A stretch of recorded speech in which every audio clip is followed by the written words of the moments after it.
Teacher, classmates, yan po pinuntahan namin yung long weekend. Maraming salamat, Darwin Hipolito, sa iyong pagbabahagi ng iyong karanasan. Bigyan naman natin ng masigabong palakpakan si Darwin. Okay, ang next naman na magpe-present ay si Ana May de la Cruz. Ma'am, pwede po katiti kami kapag out of town? Oo naman, anak. Sige, simulan mo ng basahin. Mga classmates, teacher, ito po ang aking karanasan ng long weekend. Sa katunayan, mahina po ang pasado ni tatay sa kanyang jeepney, kaya hindi po kami makaalis para magkapagbakasyon. Anak, pasensya ka na, mahina ang biyahe ngayon ng mga traditional jeepney. Okay lang po yun, tay. Naiintindihan ko naman po ang sitwasyon natin. Habang kumakain kami ng paborito kong isda, biglang sinabi ni Nanay Melina, "Anak, mamaya matulog ka ng maaga, may pupuntahan tayo bukas." Maaga pa ako ginising ni Nanay. "Anak, maghanda ka na para marami tayong mapuntahan." Surprise! Suot ang paborito naming damit. Magkahawak kamay kami nila Nanay at Tatay na pumasok sa paradahan ng jeep. Namangha po ako sa akin nakita. Dito po pala nagwala at ginagawa ang mga jeepney. Mayroong iba't ibang kulay, sukat at laki.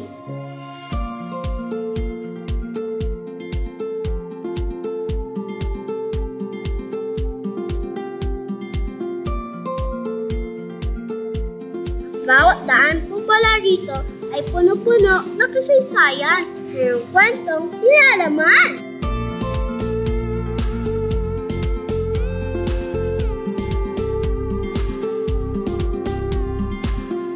Akala ko noon, ang bangko ay halaman lamang. Itulog din po pala itong nilalabas. At dinadala kami sa kasaysayan.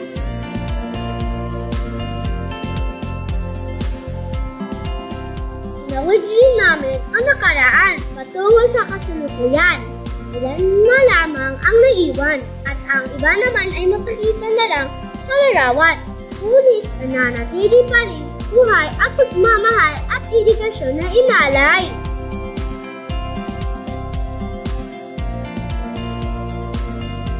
Sa kabila pala ng ingay ng kusada, mayroong nagtatagong likas na yaman.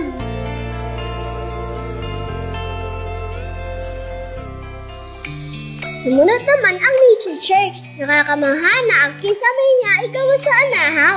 Mga halaman ay kasamang kumakaway sa bawat paghiling at pagdarasal dala ay payapa.